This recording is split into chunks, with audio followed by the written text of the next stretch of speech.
साथियों नमस्कार, मैं हूं पराग और आप सभी का एक बार फिर बहुत बहुत स्वागत है। साथियों आज की सबसे बड़ी खबरों पर बातचीत करेंगे और आज बहुजन समाज पार्टी के लिए बहुत अच्छी खबर है और आजाद समाज पार्टी के लिए भी बहुत अच्छी खबर है। साथ में आपको बता दें दोस्तों कि आरएसएस और बीजेपी के लिए सबसे खराब खबर है। आरएसएस बीजेपी के लिए आज बहुत ही भयावह खबर है। आज इस खबर को आपके सामने रखेंगे तो आप लोग कहेंगे वाकई में बहुजन समाज के लिए आप एकदम सही काम कर रहे हैं। साथियों आज आपको बता दें कि बहुजन समाज पार्टी के लोगों ने चंद्रशेखर आजाद जी से एक सवाल किया है और पत्रकार का फर्ज है कि उस सवाल को पार्टी तक पहुंचाया जाए, फिर कोई भी पार्टी क्यों ना हो। तो बहुजन समाज पार्टी का ये सवाल आया है जो मैं आपके सामने रखूंगा। बहुत ही गंभीर मुद्दा है, इस मुद्दे को आपके सामने रखना बहुत जरूरी है। खैर दूसरी बड़ी खबर आपको बता दें कि बहुजन समाज पार्टी की जो है मुखिया मायावती जी हैं, वो देश में एक आदिवासी महिला को राष्ट्रपति के पद पर देखना चाहती थी। कांग्रेस पार्टी ने इसका विरोध किया था उस समय भी। अगर मायावती जी समर्थन ना करती द्रौपदी मुर्मू जी का तो शायद आज देश में एक अच्छा राष्ट्रपति नहीं मिल पाता हमको। उनकी वीडियो भी आपको दिखाऊंगा, राष्ट्रपति जी ने जो कहा है वो भी आपको बताऊंगा। साथ में आपको बता दें कि हरियाणा में बहन जी कितनी रैली करने वाली हैं। कितनी रैली बहन जी करेंगी? 4 रैलियां करेंगी बहन जी। 4 कहां कहां पर करेंगी वो आपको बताएंगे, लेकिन क्या 4 रैलियों के बाद बहन जी चुप हो जाएंगी? आपको बताएंगे 4 रैलियों के बाद आखिर कौन करने वाला है रैली। और बीएसपी के लिए अच्छी खबर यह है कि राम जी गौतम जो हैं वो झारखंड में अपना जादू चला चुके हैं। बहुजन समाज पार्टी के लिए सबसे बढ़िया और खुशखबरी की खबर यह है कि झारखंड में बीएसपी का पूरा जो है दबदबा हो चुका है। झारखंड पूरा बीएसपी मय हो चुका है। इसको लेकर के बातचीत करेंगे, स्पष्ट क्या है आपको बताएंगे। सोचिए, जातिवाद का जहर यह है कि मोहन भागवत आरएसएस के चीफ कह रहे हैं जाति जनगणना नहीं होनी चाहिए। अब सोचिए, इस देश में जाति किसकी क्या है कोई पता नहीं है। इस देश में पेड़ की जाति जनगणना हो जाती है, पक्षियों की जाति जनगणना हो जाती है, यहाँ तक कि जानवरों की जाति जनगणना हो जाती है, जानवरों की जनगणना होती है, लेकिन इस देश के SC ST OBC की जनगणना नहीं होगी। जानते हैं क्यों?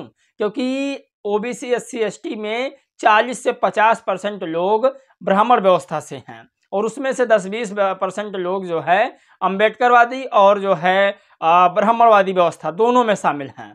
तो आप सोचिए कि बचे वही 20-25% जो अंबेडकरवादी व्यवस्था से हैं, वही लोग चाह रहे हैं कि जातीय जनगणना हो, हमारी जाति पता चले और अपने जाति के हिसाब से हम इस देश में लाभ उठाएं।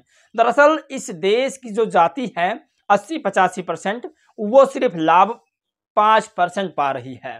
और जो इस देश में 5% जातियां हैं, इस देश में जो 15% जातियां हैं, उन 5 और 10-15% जातियों ने इस देश के 95% संसाधनों पर कब्जा कर रखा है। इस कारणवश लोग जाति जनगणना नहीं कराना चाहते हैं। फिर चाहे वो बीजेपी से प्रधानमंत्री नरेंद्र मोदी जी हों या फिर बड़े संगठन आरएसएस के जो है चीफ मोहन भागवत जी हों या तमाम ऐसे लोग जो समर्थन नहीं करते। आप सोचिए, तेजस्वी यादव ने बीजेपी और आरएसएस को इस तरह से घेरा है कि शायद कोई ऐसा नेता घेर सकेगा। जाति जनगणना को लेकर के तेजस्वी यादव ने बड़ा फैसला लिया है। उन्होंने कहा कि मैं आपको मजबूर कर दूंगा, आपको जाति जनगणना कराना ही पड़ेगा और इस देश में जितनी जिसकी संख्या है उसके हिसाब से उसको भागीदारी देना पड़ेगा। इस समय जनस्वराज जो है, जनस्वराज पार्टी, प्रशांत किशोर वाली पार्टी, वो इसमें बिहार में दबदबा बनाए बैठी है। बिहार में नीतीश कुमार और तेजस्वी यादव, इन तमाम जो बहुजन संगठन वाली पार्टियां हैं, इनको वो बैकफुट करना चाहती है। आपको बता दें कि प्रशांत किशोर ने कहा कि लोग 8वीं 9वीं पढ़ते हैं, नॉर्मल लोग तो चल जाता है, लेकिन एक मुख्यमंत्री का बेटा 9वीं है, फेल है और वो GDP उसको नहीं पता, इस देश की जो है ग्रोथ के बारे में नहीं पता, वो कैसे हमारे जो है बच्चों का भविष्य बनाएगा। ये आपको मैं वीडियो दिखाऊंगा, वीडियो है मेरे पास। खैर आपको वो सवाल अब बता दूं जो लोगों ने सवाल किया है। बहुजन समाज पार्टी के कार्यकर्ताओं ने सवाल किया है, बहुजन समाज पार्टी के लोगों ने सवाल किया है आजाद समाज पार्टी से। आप लोग इस पर स्पष्ट जो है जवाब दीजिएगा। जो बहुजन समाज पार्टी वाले हैं वो आज़ाद समाज पार्टी को जवाब दीजिएगा। अगर आप संतुष्ट हैं आज़ाद समाज पार्टी के लोग तो इनके जवाबों को जरूर यस कीजिएगा। साथियों, लक्ष्मण यादव बहुजनों के चिंतक हैं, दलितों के चिंतक हैं और यादवों के चिंतक हैं, लेकिन उन्होंने कभी भी अखिलेश यादव के खिलाफ जाने की कोशिश नहीं की। अखिलेश यादव के खिलाफ जाने की कोशिश तो छोड़ दीजिए, अखिलेश यादव के खिलाफ एक शब्द कोई गलत बोल दे उसे सुनना पसंद नहीं करते हैं। लोगों का कहना यह है कि जो लक्ष्मण यादव हैं वो एक जो है लेखक भी हैं, प्रोफेसर भी हैं, उनकी एक डायरी भी है। आपको बता दें उन्होंने कहा कि उनके फॉलोअर्स भी अच्छे हैं। इस देश में अखिलेश यादव के बाद कोई बहुजन एक्टिविस्ट अगर है तो वो लक्ष्मण यादव हैं। तो लक्ष्मण यादव ने क्यों नहीं अपनी पार्टी बनाई, अखिलेश यादव को क्यों नहीं कमज़ोर किया, और आज़ाद समाज पार्टी के चीफ चंद्रशेखर आज़ाद ने मायावती के खिलाफ जाकर क्यों पार्टी बना ली। ये बहुजन समाज पार्टी के लोगों का कहना है कि बहुजन समाज पार्टी के लोगों ने कहा कि चंद्रशेखर भाई को ऐसा नहीं करना चाहिए था और उन्हें पार्टी नहीं बनाना चाहिए था, क्योंकि जिसका संगठन मजबूत होता है चुनावी सत्ता में वही रहता है। और आपको बता दें कि बीएसपी का झारखंड में दबदबा है। पहले मैं आपको एक वीडियो दिखाऊंगा झारखंड का, जिसे रामजी गौतम ने संबोधित किया है। उस सम्मेलन के वो मुख्य अतिथि रहे हैं। पहले आप वीडियो देखिए।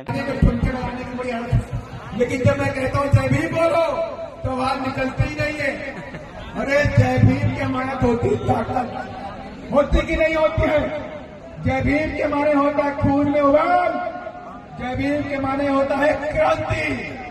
जय भीम बोल दो तो मरा हुआ इंसान में धरनी खड़ा हो जाए। एक बार मेरे साथ बोलिए, जिनके अंदर जान है, जो बाबा साहब के सिपाही है। तो आपको बता दें पूरा मामला क्या है कि अंबेडकर पीपल्स वॉइस ने लिखा कि झारखंड के पालमू जिले की पंकी विधानसभा सीट पर बसपा कार्यकर्ता सम्मेलन में उमड़ा जनसैलाब। बसपा राज्यसभा सांसद रामजी गौतम रहे मुख्य अतिथि। आरजेडी के युवा नेता जितेंद्र पासवान ने अपने हजारों समर्थकों के साथ बसपा में शामिल हो गए।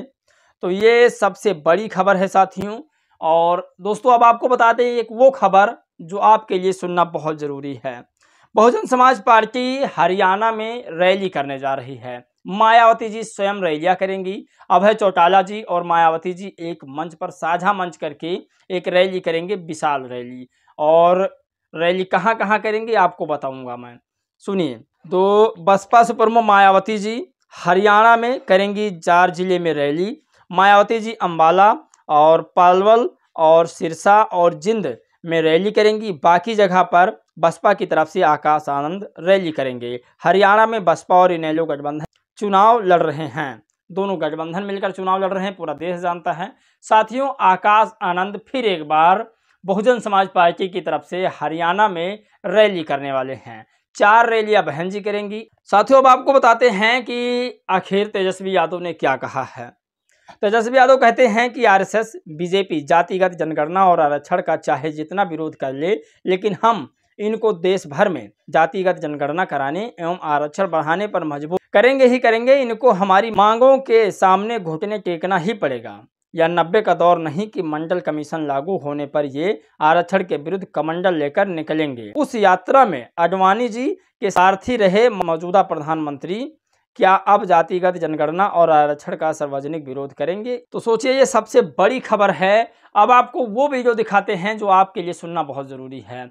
सुनिए वीडियो, ये है देश की महामहिम राष्ट्रपति द्रौपदी मुर्मू जी का। मैंने देखा है कि गांव का गरीब आदमी कोर्ट कचहरी जाने से डरता है। वो बहुत मजबूरी से ही अदालत की न्याय प्रक्रिया में भागीदार बनता है। प्राय वो अन्याय को चुपचाप सहन कर जाता है, क्योंकि उसे लगता है कि न्याय के लिए लड़ना उसके जीवन को और अधिक कष्टमय बना सकता है। उसके लिए एक बार गांव से दूर अदालत तक जाना ही बहुत बड़े मानसिक और आर्थिक दबाव का कारण बन जाता है। ऐसी स्थिति में बार बार तारीख देने यानी स्थगन की संस्कृति अर्थात कल्चर ऑफ एडजर्नमेंट से गरीब लोगों को जो कष्ट होता है उसकी कल्पना भी बहुत से लोग नहीं कर पाते। इस स्थिति को बदलने के हर संभव प्रयास किया जाना चाहिए। तो साथियों, देश की राष्ट्रपति जो है द्रौपदी मुर्मू जी ने कहा कि गांव का दलित, आदिवासी, गरीब कोर्ट कचहरी चक्कर लगाने से डरता है। वो सोचता है कि मुझे इस कोर्ट कचहरी के चक्कर में न ले जाया जाए तो ज़्यादा बेहतर है। गांव में थोड़ा मोड़ा जुल्म जाति, दलित, पिछड़े, आदिवासी सह लेते हैं। ये राष्ट्रपति द्रौपदी मुर्मू जी का है। दिलीप मंडल जी लिखते हैं, राष्ट्र को हीरा मिला है। राष्ट्रपति के रूप में महामहिम गरीबों के दर्द को हमेशा स्वर देती हैं। कोर्ट आज उनके सामने कटघरे में था। कांग्रेस और कुछ विपक्षी दलों ने इनके निर्वाचन के समय विरोध में कैंडिडेट दिया था। बहन जी ने राष्ट्रहित में माननीय मुर्मू जी का समर्थन किया था। तो बहन जी ने राष्ट्रपति मुर्मू जी का समर्थन किया था क्योंकि इस देश को एक आदिवासी महिला राष्ट्रपति के तौर पर मिलने जा रही थी। ये हमारे लिए बहुत सौभाग्य की बात थी। बाकी आप लोग भी अपनी राय जरूर दीजिएगा। क्या बहुजन समाज पार्टी के लोगों ने जो सवाल किया था कि लक्ष्मण यादव जी ने पार्टी नहीं बनाई और चंद्रशेखर जी को पार्टी नहीं बनाना चाहिए था, आप लोग अपनी राय प्रतिक्रिया जरूर दीजिएगा। आपका जवाब आते ही मैं उस पर वीडियो बनाने की कोशिश करूंगा। प्लीज़ आप लोग जवाब जरूर दीजिएगा। जय भीम, नमो बुद्धाय।